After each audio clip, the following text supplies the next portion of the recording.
Ambassador Elena Reyes stood before the Galactic Council, her heartbeat steady despite the towering alien figures looming from their elevated platforms. The chamber's ancient architecture dwarfed her human frame, deliberately designed to intimidate. Unfazed, she presented Earth's membership petition with eloquence that impressed even the skeptical Mervaxi delegates.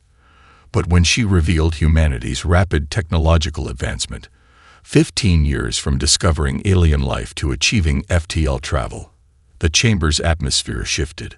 The Crixian High Counselor's breathing sacs inflated with alarm. "This rate of development is unnatural," he hissed through his translator.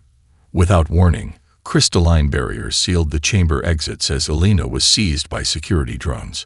"Under Provision 7291X, announced the Crixian, potentially destabilizing species are subject to immediate excision. The Council voted with unprecedented unanimity. As molecular incinerators powered up, Elena broke free long enough to activate her emergency transmitter. Her final message beamed directly to Earth. "They fear us for what we might become. Remember me, but don't let vengeance consume you."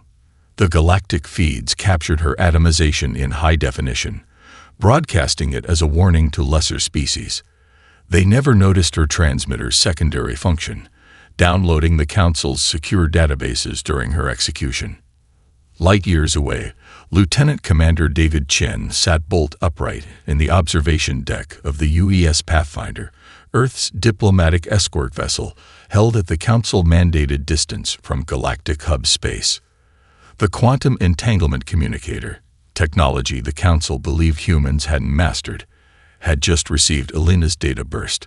His hands trembled as the security footage played, showing his former Academy classmate dissolving into elementary particles. "Status report," demanded Captain Melissa Okonkwo, her voice cutting through the shocked silence on the bridge. "They've killed her," Chen whispered, transferring the footage to the main display. "Ambassador Reyes is dead." The bridge crew watched in horror as the execution replayed. Captain Okonkwo's face hardened into a mask of cold fury. "Secure that data. All of it. Prepare for immediate departure." "Captain," the navigation officer interrupted. 7 Council warships just dropped out of FTL. "They're blocking our exit vector."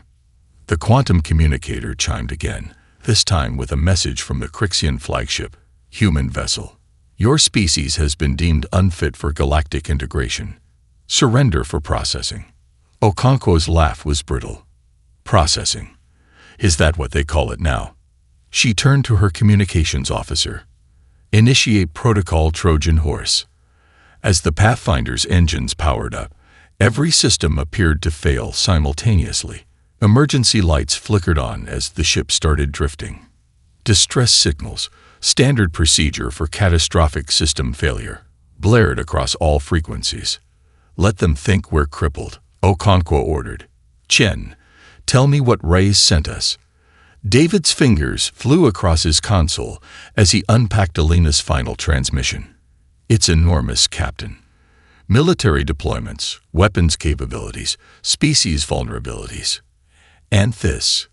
He projected a star chart with dozens of highlighted worlds. "These are other species they've excised over the past millennium." The Council warships moved closer, tractor beams engaging to capture the apparently disabled human vessel. "They've done this before," Okonkwo breathed, "systematically eliminating competition." "Not just competition," Chen corrected, still analyzing the data. "Any species advancing too quickly. They've been culling the galaxy like gardeners removing weeds." Captain Okonkwo stared at the approaching Council ships, her decision already made. "Helm, prepare the Alcubierre drive for emergency jump. Plot a course directly through their formation." "That's suicide," the navigator protested. "The spatial compression will create a ripple effect when we drop out of warp inside their formation," Okonkwo finished. "I know. Make sure Ambassador Reyes' data package transmits the moment we enter warp. If we're not making it home, Earth needs to know what they're facing." The bridge crew exchanged glances. Not a single objection was raised. For Elena, Chen said softly, initiating the countdown. For humanity, Okonkwo replied as the stars began to stretch. The broadcast reached Earth during a United Nations session. Delegates watched in stunned silence as Elena disintegrated. When the screens went dark, no one spoke for 3 full minutes. Then Brazilian President Adarshting stood up, his voice breaking. My daughter's university roommate just died for humanity's future. Personal connections emerged throughout the chamber. Elena had deliberately built relationships with leaders' families, knowing that humans unite most fiercely when bonds are personal. Within hours, ancient enemies were coordinating. Within days, a unified command structure emerged. Admiral Kazuo Yamamoto, whose grandson had been dating Elena, took command of the newly formed Human Defense Force. In his Japanese countryside home, surrounded by cherry blossoms, he hosted former adversaries, Chinese generals, American admirals, Russian strategists, as they planned around a wooden table while drinking tea from his late wife's pottery. They believe they understand human warfare from our history books, he said softly. But they've never seen what happens when humans stop fighting each other and focus outward. Meanwhile, in underground research centers, physicists who once built nuclear weapons now worked side by side repurposing civilian technologies into weapons.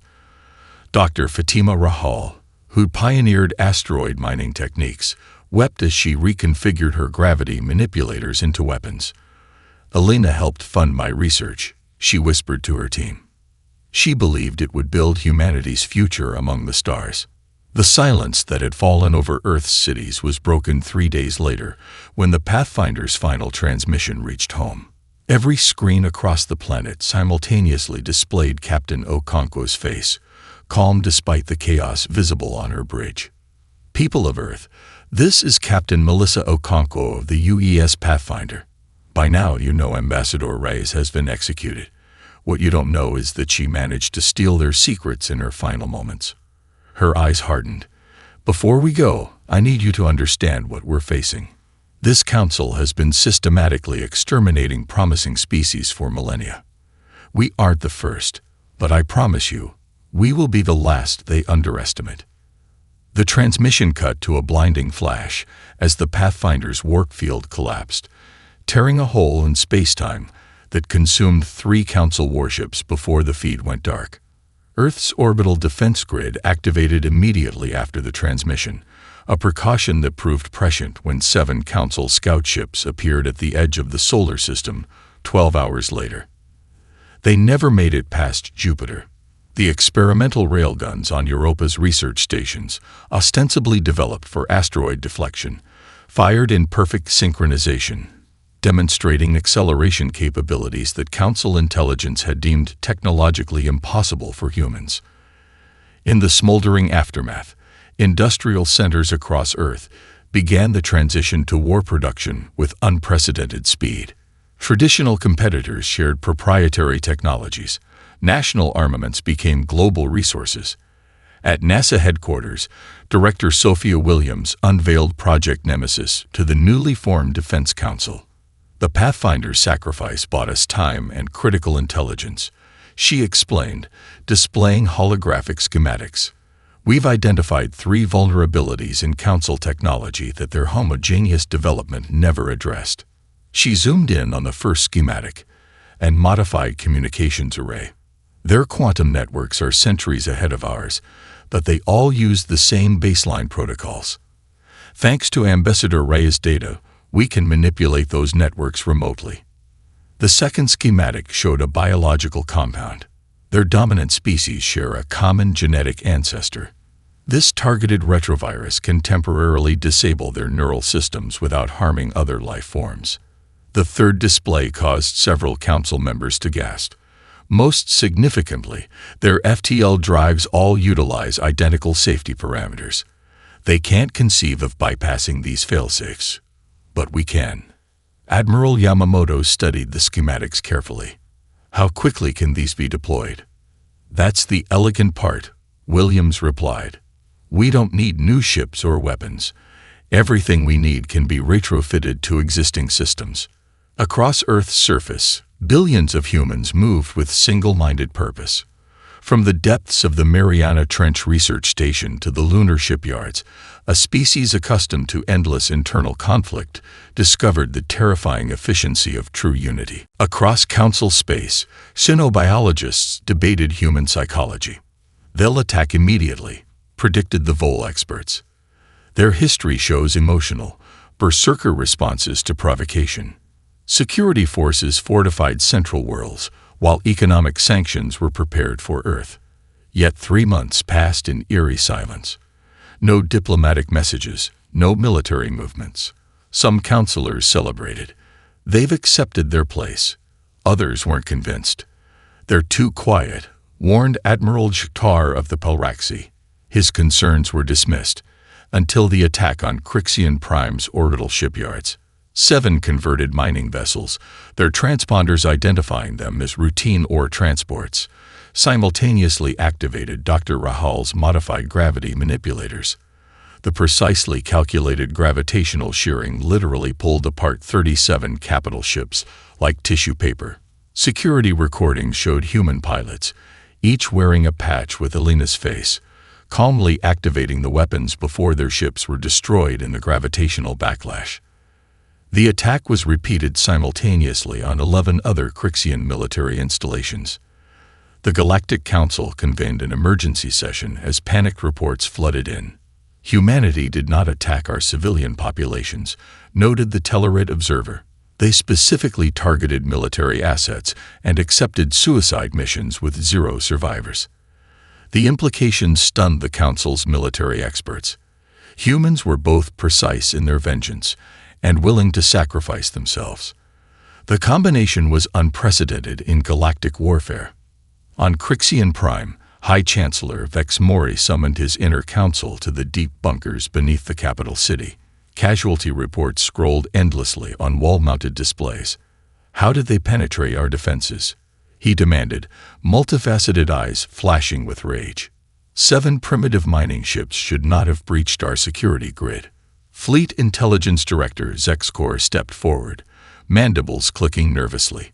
"Analysis indicates they didn't bypass our security, Eminence. They exploited it." He projected a hologram showing the mining vessel's approach.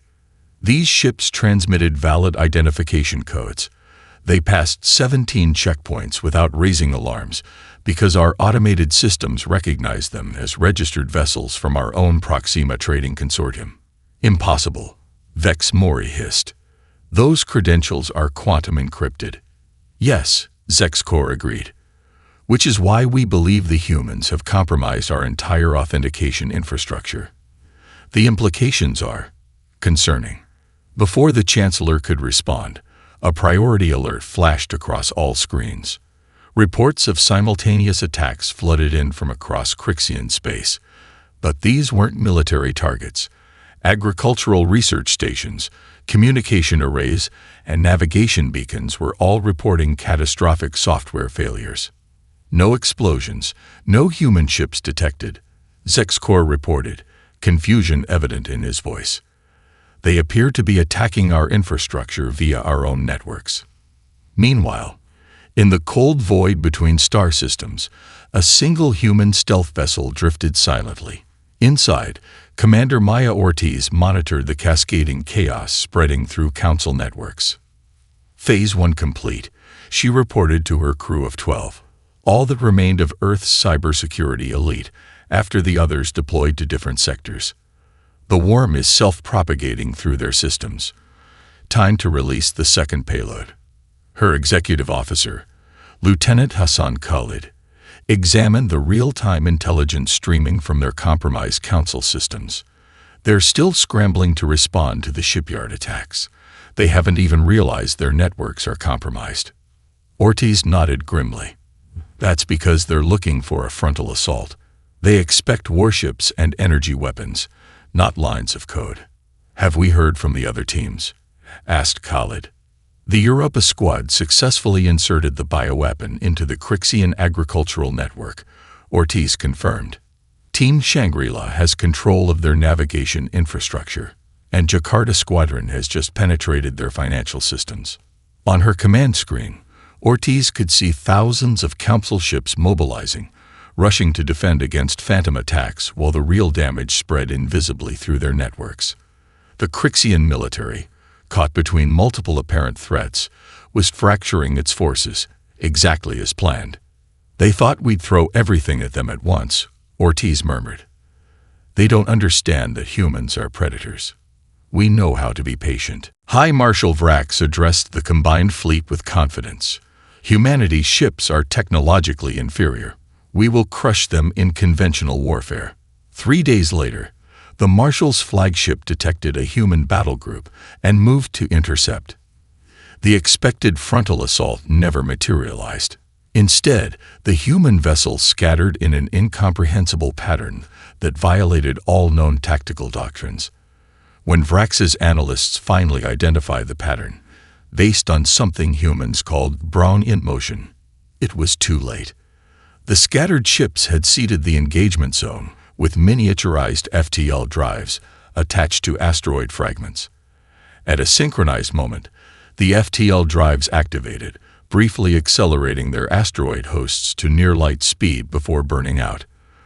The relativistic kinetic impactors tore through council shields designed to stop energy weapons, not physical objects moving at appreciable percentages of light speed. When damaged council ships attempted to retreat, they discovered their navigation systems compromised by malware embedded in Alina's seemingly innocuous trade proposals months earlier. Meanwhile, on the agricultural World Belt Terrace, farmers watched in horror as their crops withered overnight. Human geneticists had engineered targeted phages that attacked only plant species exported from Crixian worlds. No one died, but food shortages began within weeks. The Council's military doctrine, perfected over thousands of years, had no answer for humans who refused to follow the established rules of warfare. Aboard the Council dreadnought Inevitable Dominance, emergency klaxons blared as ship after ship in the 7th Fleet reported critical damage. Marshal Vrax clutched his command podium, 4 eyes blinking independently in signs of extreme stress. "Status report," he demanded as the deck shuddered beneath him. 17 capital ships lost, 32 severely damaged, his second-in-command reported. "We've lost 60% of our effective combat strength in under 14 minutes. "Impossible," Vrax muttered. "Where are they concentrating their firepower? What's their attack vector?" "That's the problem, sir. There isn't one. Their ships are everywhere and nowhere." On the tactical display, the human vessels, smaller and fewer than the Council fleet, continued their erratic movements, never maintaining formation, never presenting a target group. Centuries of military doctrine dictated that ships maintain coherent battle formations to concentrate firepower and defensive capabilities. Yet the humans were fighting as individuals, each ship operating independently while somehow maintaining coordination. "The asteroids were just the first wave," the tactical officer reported. "They're deploying some kind of autonomous weapon platforms now, too small for our targeting systems to lock onto effectively." Vrax watched in mounting horror as swarms of devices no larger than shuttlecraft surrounded his damaged vessels. They moved like schools of fish, constantly changing direction, impossible to predict. When they attacked, they targeted specific systems, weapons first, then propulsion, then life support. Not to destroy, but to disable. "They're taking our ships intact," he realized aloud. "They want our technology." On the bridge of the UES Tenacity, Captain Sarah Mbeki monitored the battle from within her neural interface cradle. Unlike Council commanders who relied on crew to execute orders, she was directly connected to her ship's systems, her thoughts translated to commands at the speed of thought. 20 other captains joined her in the shared battle mind, their consciousness partially merged through quantum entanglement relays, deemed theoretically impossible by Council science. "Task Force Artemis, begin Phase 3, she commanded without speaking. "Precision disabling strikes only. Remember, we need their navigational databases intact." Around her, the ship's minimal crew of 15 monitored ship functions. Unlike Council vessels that required hundreds of personnel, Human warships operated with skeleton crews, AI assistants, and extensive automation. "Captain, the Council flagship is attempting to rally their forces," her XO reported. "I see it," she replied, both verbally and through the neural net. Through the interface, she could simultaneously monitor her own ship, coordinate with the battle group, and observe the movements of every drone in their swarm. "Have the Hermes and Apollo flank them while we continue harassing their escorts." In her mind's eye, she could see Council weapons targeting her ship, their predictable firing solutions easy to anticipate and avoid. Their tactics hadn't evolved in centuries. Why would they? Until humanity, they'd never faced an adversary that truly challenged them. "They still don't understand," she murmured as her ship effortlessly danced between energy blasts that would have vaporized it upon impact. "We spent our entire history fighting ourselves. We've had to innovate constantly just to survive each other." The Centralian counselor couldn't sleep. Every night, his compound security system registered phantom intrusions that disappeared before guards arrived. His food tasted strange. Though analyzers detected nothing harmful, personal messages contained subtle errors that shouldn't exist with quantum encryption. When he finally slept, he'd jolt awake to whispers in his sleeping chamber, recordings in perfect centralian of human children singing playground songs. After 3 weeks, he broke down during a council meeting, screaming about human ghosts. The next morning, he vanished from his supposedly impregnable fortress. The remaining counselors found no signs of forced entry, only a human wristwatch on their private meeting table, displaying Elena's face on its screen. Similar psychological operations targeted each species differently. The aquatic Mervaxi discovered their sacred pools filled with earth goldfish. The insectoid Pelraxi received modified pheromone packages that triggered ancestral fear responses. Humanity had studied their enemy thoroughly, tailoring psychological warfare to each species' particular anxieties. Most disturbing to the Council's military strategists, these operations required minimal resources but forced massive defensive expenditures. "They're making us exhaust ourselves," realized General Tivrel. "While we commit fleets to guard against phantoms, they strike our actual vulnerabilities." In the subterranean depths of Europa Base Alpha, Lieutenant Aisha Okafor studied the neurological data streaming across her displays. Around her, a team of synapsychologists, intelligence analysts, and special operations personnel monitored the progress of Operation Nightmare. "The Zentralian Counselor's sleep cycle has been disrupted for the 16th consecutive night," she reported. Brain scans showed deteriorating cognitive function and heightened paranoia. Dr. Benjamin Goldstein, formerly Earth's leading PTSD specialist, nodded with clinical detachment. "Their species requires precisely regulated sleep patterns. The random timing of our interventions prevents adaptation." "What about the extraction team?" asked General Maya Lin, observing remotely from lunar headquarters. "Team Phantom is in position," confirmed Special Operations Commander Rajpatal. "When the counselor's psychological state reaches optimal vulnerability, they'll move." 3 holographic displays dominated the chamber center, one showing the Zentralian counselor's vital signs, another displaying the psychological profiles of each council species, and a third tracking ongoing psychological operations across council space. "The Tellarites have doubled their security forces again," noted intelligence analyst Yusuf Romani. "They're now committing 30% of their military to facility protection rather than offensive operations. And we've achieved this with less than 2% of our total military resources," General Lin observed. "Continue with Phase 3. I want all 17 Council member species experiencing some form of psychological pressure by the end of the week." Commander Patel's team moved that very night. The Zentralian counselor, sleep-deprived and paranoid, was carefully sedated rather than eliminated. The team left behind evidence suggesting their target had fled in panic, along with the signature human wristwatch on the council table. The message was clear: we can reach anyone, anywhere. Meanwhile, in a secure medical facility beneath the Antarctic ice sheet, The counselor awakened to find himself in a surprisingly comfortable chamber. A human woman sat nearby, observing him with clinical interest. "I am Dr. Layla Nazari." She introduced herself in perfect Centralian. "You are unharmed and will remain so. You're going to torture me for information."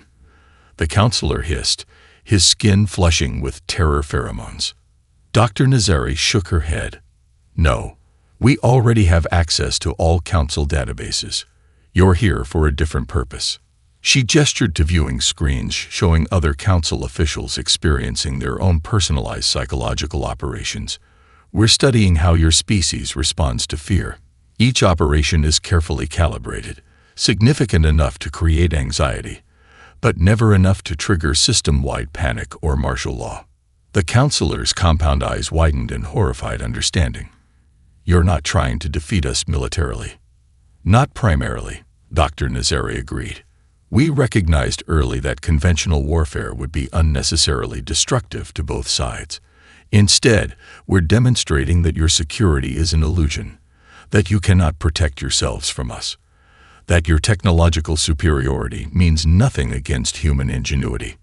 She leaned closer. "Tell me, counselor, how does a civilization that has known only dominance for 10,000 years cope with the realization that they are suddenly vulnerable?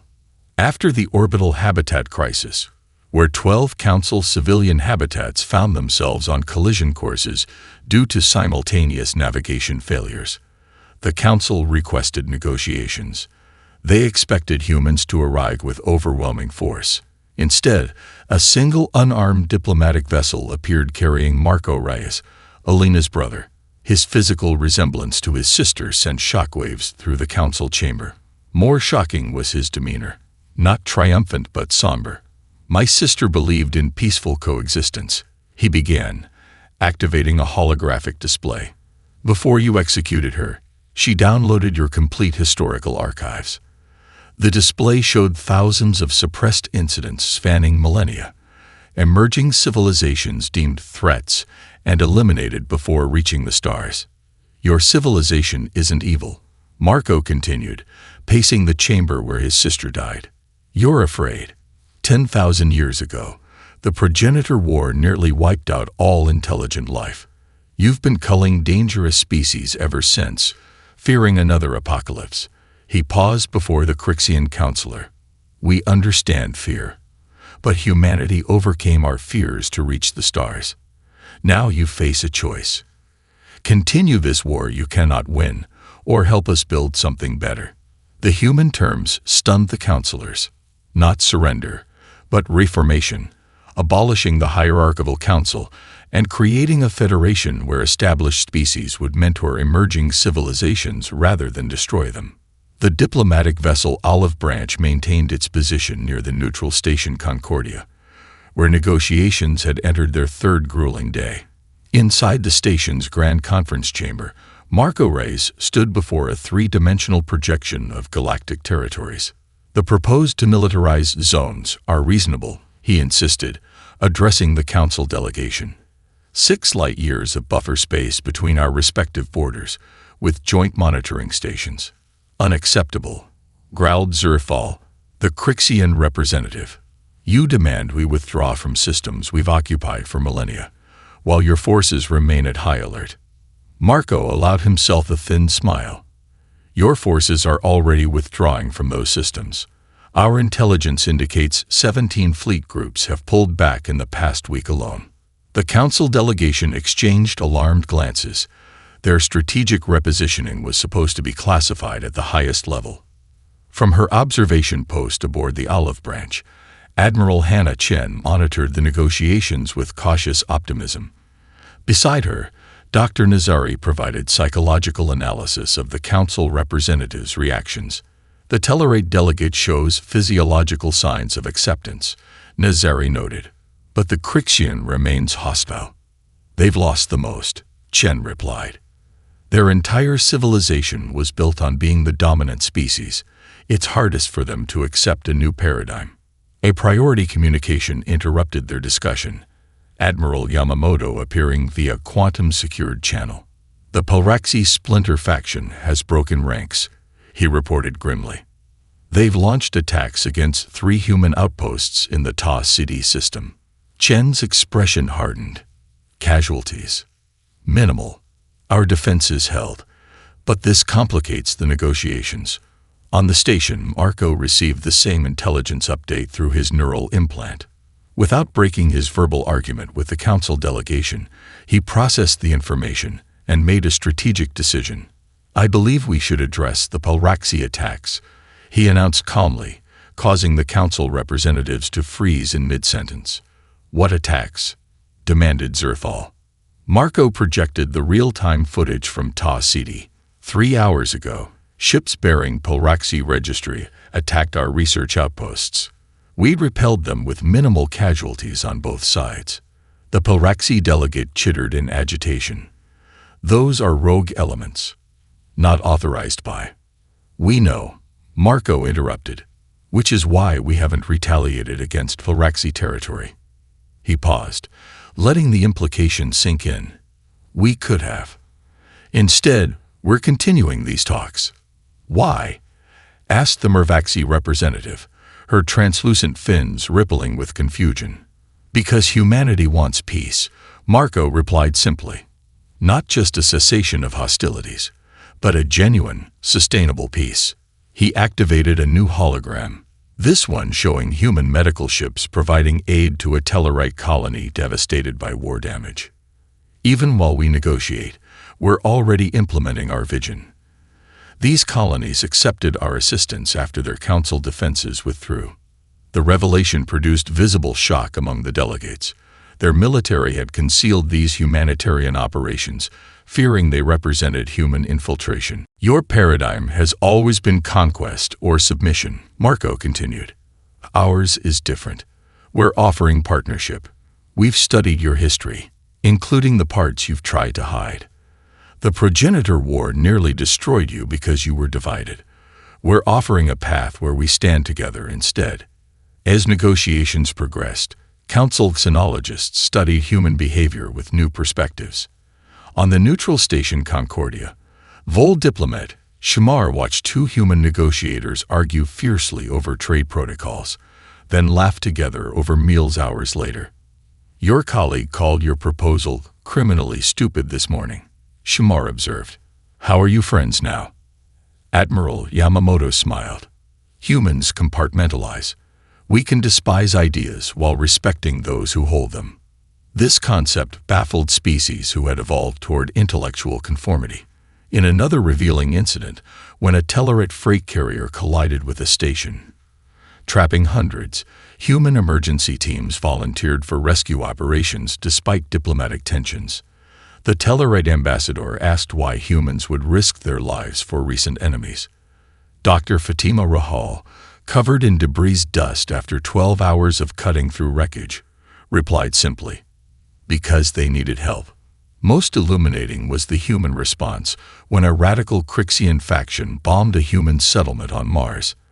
The Council expected devastating retaliation. Instead, humans increased security but continued negotiations. When questioned, Marco Reyes explained, cycles of vengeance destroyed human civilizations throughout our history. We finally learned that justice requires restraint. The council species, who had engineered vindictiveness from their genetics generations ago, struggled to comprehend a species that could unleash such devastation, yet choose reconciliation. In the observation dome of Concordia Station, Schumer found Admiral Yamamoto meditating alone, gazing at the stars. The negotiations had recessed for 12 hours after a particularly heated exchange between the Crixian and Tellarite delegations. Your species confuses me, the Vol diplomat admitted, settling beside the human. You've demonstrated overwhelming tactical superiority, yet you negotiate as if we're equals. Yamamoto's eyes remained on the stars. Perhaps that's because we see you as equals, despite our current advantage. That defies evolutionary logic, Shamar argued. Dominant species don't voluntarily relinquish power. Humans aren't purely driven by evolutionary imperatives, Yamamoto replied. We can override our baser instincts through conscious choice. He turned to face the alien diplomat. Yesterday, you expressed confusion about our capacity for friendship despite disagreement. There's something you should understand about humans. We're not a hive mind. We expect and value differing perspectives. But disagreement creates inefficiency, Shumar protested. It also creates resilience, Yamamoto countered. Your council has made identical decisions for millennia. When those decisions proved wrong, you had no alternative viewpoints to fall back on. As they spoke, emergency alarms blared throughout the station. A reactor malfunction threatened to destabilize Concordia's entire power grid. Within minutes, both human and council engineers rushed to contain the crisis, working side by side despite their diplomatic differences. From the Emergency Control Center, Dr. Fatima Rahal coordinated the joint response teams. Quantum fluctuations are increasing, she reported. We need to synchronize the containment fields. The Pilraxi chief engineer, whose species had been fighting humans just weeks earlier, integrated his systems with the human containment protocols without hesitation. When the crisis passed, he approached Rahal with an observation. You shared your reactor stabilization technology openly, he noted, compound eyes reflecting confusion. That's classified information for us. What good is knowledge if it can't save lives? She responded. Meanwhile, beneath the temporary settlement on Mars where the Crixian bombing had occurred, Marco Reyes personally visited the survivors. No cameras recorded his presence. No political statements were made. He simply sat with the families, sharing their grief. When he returned to Concordia, the Crixian delegation expected accusations and demands for justice. Instead, Rice presented evidence that the attackers had been manipulated by a splinter faction within their own government. We're not interested in collective punishment, he explained, only in preventing similar tragedies. The Crixian representative, Zerthal, struggled to comprehend this approach. If our positions were reversed, if we held military advantage, we would have demanded reparations, perhaps even territory. Then you would have perpetuated the cycle that's limited your civilization for 10,000 years. Rice replied. Strength isn't demonstrated by domination, but by the wisdom to know when not to use your power. In their private chambers, the council delegates reviewed the day's interactions with growing understanding. Humans weren't simply unpredictable. They operated from fundamentally different values. Their seemingly contradictory behaviors, ruthless in warfare yet compassionate in victory, unified in purpose yet diverse in perspective, weren't weaknesses but the source of their adaptability. 5 years after Elena Reyes' execution, representatives from 317 species gathered in the newly constructed Harmony Dome on neutral Titan. The former council species sat not on elevated platforms, but at the same level as everyone else, including 17 newly contacted civilizations that would have been deemed threats under the old regime. Admiral Yamamoto, now gray-haired, watched from the gallery as Marco Reyes and Shumar, now close colleagues, unveiled the Galactic Charter. Its first article established the fundamental principle: all sentient species, regardless of technological development, possess equal inherent dignity. Its second created the Mentorship Protocol, pairing established spacefaring civilizations with emerging ones. When the ratification ceremony concluded, the lights dimmed for the memorial ceremony. A hologram of Elena appeared, not her execution but her first address to human leaders. The universe is vast enough for all voices. Our greatest strength will be helping others find theirs. As thousands of beings from across the galaxy observed a moment of silence, the Crixian representative approached Marco. My species began the war that killed your sister, he said. Yet humans fought to transform us, not destroy us. Why? Marco gazed at his sister's image. Because extermination would have been easier, but transformation is what makes us human. We remember both the capability for cruelty and the capacity for compassion. In choosing the harder path, we remain ourselves. Outside the dome, human and alien children played together in Titan's low gravity, their laughter a testament to what nearly was lost, and what was gained instead.